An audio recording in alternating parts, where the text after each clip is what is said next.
세상에 재미있는 구경 중에 불구경과 싸움 구경이 제일 재미있다 하는 속된 표현이 있습니다. 사실 둘 다 안 좋은 거죠. 남의 집에 불 났는데 불 구경하는 것도 안 좋은 거고, 싸움이 났는데 싸움 구경하는 것도 그렇게 좋은 건 아니죠.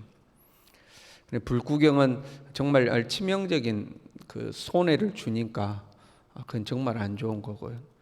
간혹 보면 사람과 사람 사이에 갈등이 일어나면 그걸 구경하는 사람들이 있죠. 그러다가 본인이 참견해가지고 또 자기가 끼어들어서 싸우는 사람도 있죠. 내가 듣고 보니까 당신 말이 맞고 당신 말이 틀렸네 하고 또 같이 싸우기도 하고 그렇죠. 그런데 그 싸움이라는 것이 내 주변에서 어쩌다 한번 일어나면 이렇게 왜 싸우는가 구경도 하고 들여다보는 거지, 매일처럼 싸움이 내 주변에서 일어나면 어떨까요? 그 참 보기 싫겠죠. 아침마다 누군가가 싸운다, 옆집에서 싸운다, 뭐 내 주변에서 누군가 싸운다 그러면 참 불쾌하고 짜증날 겁니다. 매일처럼 싸우는 것을 보고 듣는다면 그 썩 좋은 일은 아닙니다. 지금 우리가 욥기를 살피고 있는데요, 욥과 친구들 사이에 언쟁이 계속되는 거죠. 날마다 우리가 싸움 구경하고 있는 거거든요. 별로 재미가 없는 것 같아요. 계속 싸워요. 그 싸움의 주제도 다양한 주제가 아니고 네가 죄인이다, 아니다, 나는 죄인이 아니다, 이걸로 싸우고 있잖아요. 새로울 것도 없는 것 같아요.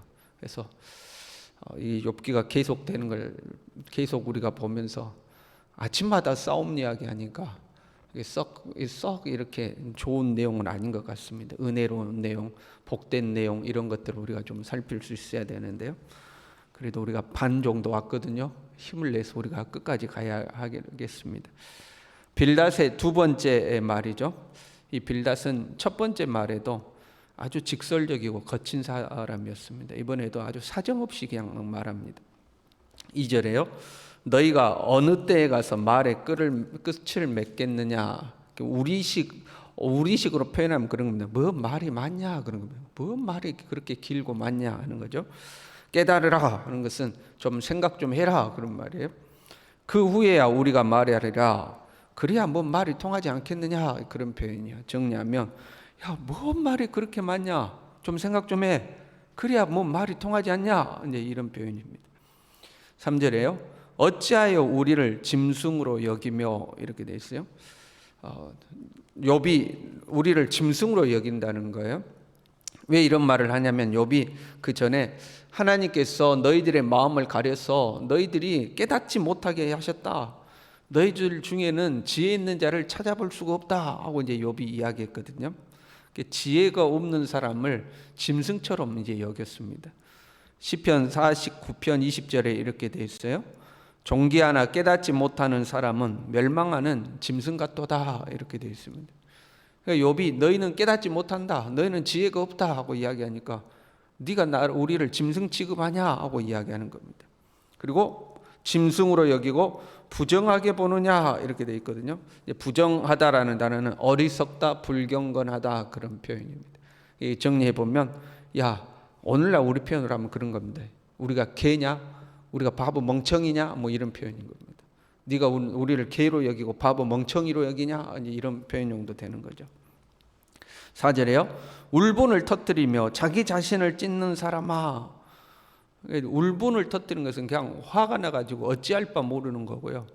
자기 자신을 찢는 사람아, 이렇게 되어 있습니다. 욥은 하나님이 자기를 찢었다고 고백했거든요. 16장 9절에 보면 그는 진노하사 나를 찢고 적대시하시며 나를 향하여 이를 갈고 온수가 되어 날카로운 눈초리로 나를 보신다. 하나님이 나를 찢으셨다 하고 이제 고백했는데 그 말에 대해서 빌닷이 이야기하는 겁니다. 너를 찢은 것은 하나님이 아니라 네 스스로가 너를 찢고 있다, 이제 그런 표현이에요. 네 스스로가 너를 찢었지 무슨 하나님이 너를 찢었다고 하느냐 하는 거죠. 지금 빌닷이 이 말을 욥에게 적용하는 것은 옳지는 않지만 이 빌닷의 이 말은 상당히 올바른 내용들이 들어 있습니다.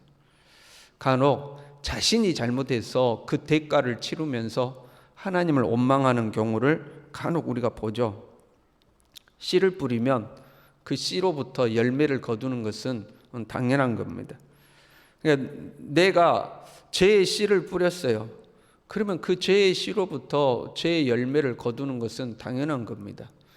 개 중에 하나님께서 은혜로 우리를 용서하시고 우리의 죄와 허물을 덮어주셔서 그 열매를 거두지 못하는 경우가 있습니다. 그것을 우리가 은혜라고 그러죠. 그러나 죄의 씨를 뿌렸으면, 잘못한 것이 있으면 잘못한 것에 대한 대가를 거두는 것은 당연한 거죠. 그것은 내가 뿌린 대로 거두는 것이죠. 지금 빌닷이 욥에게 그 이야기를 하는 겁니다. 네가 잘못해 놓고 왜 하나님 탓하냐 그런 겁니다. 네가 잘못했어 이렇게 벌 받아 놓고 왜 하나님이 했다고 네 하나님을 원망하고 하나님을 탓하냐 하고 이야기하는 거죠. 그리고 이야기해요. 너 때문에 땅이 버림을 받겠느냐, 바위가 그 자리에서 옮겨지겠느냐. 너 때문에 이 말은 너를 위하여 그런 말입니다. 너를 위하여 땅이 버림을 받겠느냐. 이 땅이라는 것은 자연 만물이 존재할 수 있는 기초잖아요. 그럼 너를 위하여 하나님이 이 땅의 기초를 버리겠느냐 그런 말이에요. 그리고 너를 위하여 굳건하게 서 있는 저 바위가 옮겨지겠느냐, 그런 일은 없다는 겁니다. 이 땅이 버려지고 저 굳건하게 서 있는 바위가 옮겨지는 그런 일은 없다. 악인은 심판하시고 선인에게는 복을 주시는 것이 하나님의 원칙인데, 너를 위하여 하나님께서 그 원칙을 버리고 너에게 특별하게 하나님이 너를 대우하시는 그런 일은 없다. 왜 너를 특별하다고 생각하느냐? 악인은 심판받고 선인은 복받는 거 아니냐? 이게 하나님 원칙 아니냐?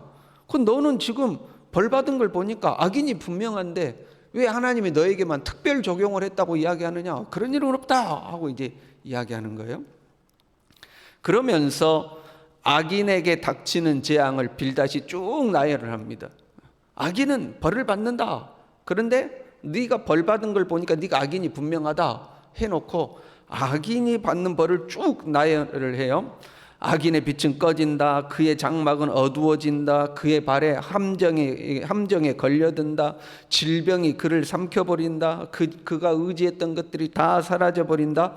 그의 집을 다른 사람이 차지한다. 후손도 없고 후에도 한 사람도 남지 않는다. 사람들이 그를 기억하지도 않는다.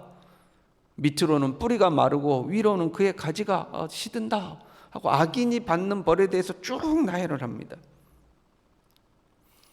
무슨 말이냐면 네 형편이 딱 이러지 않느냐 이 말이에요. 네 형편이 악인이 받는 벌 그대로 아니냐, 그러니까 너는 악인이다 하고 이야기하는 거죠. 참으로 잔인한 말입니다, 여러분. 참으로 잔인한 말이에요. 보세요. 가령 우리가 이런 상황에 놓였다고 쳐봐요. 나는 병에 걸리고요, 우리 집 딸이 셋이 있는데 막내는 친구들 잘못 만나서 방황하고, 둘째는 대학에 떨어지고, 첫째는 다니던 직장에서 쫓겨났다고요. 그 내가 하던 일은 부도 나가지고 나는 지금 빚쟁이들한테 쫓기고 있고, 아내는 나를 버리고 도망가 버렸어요. 그런데 친구가 위로한다고 와가지고 야야, 하나님이 죄인을 심판하는데 죄인은 병에 걸리고 죄인의 자녀는 그냥 방황하고 죄인의 자녀는 하는 일마다 안 돼서 쫓겨가고 그 죄인은 사업이 망하고 아내가 도망간대. 저한테 누군가가 그렇게 이야기했다고 해봐요. 그럼 누구 들으라고 한 이야기예요? 나 들으라고 하는 이야기죠. 야, 네가 죄 지었으니까 자녀들은 방황하고 안 되고, 아내는 도망가고 너는 병 걸리고 네 사업 망한 거 아니냐? 네 죄 지어서 그런 거야. 그런 거잖아요. 지금 빌닷이 지금 아주 잔인하게 욥에게 야, 네 병 걸렸지, 네 자녀들 죽었지, 네 하던 일 다 망했지, 너희 집안 망했지, 사람들이 네게서 다 떠났지, 악인은 하나님이 그렇게 심판하신대, 그렇게 이야기하고 있는 거예요.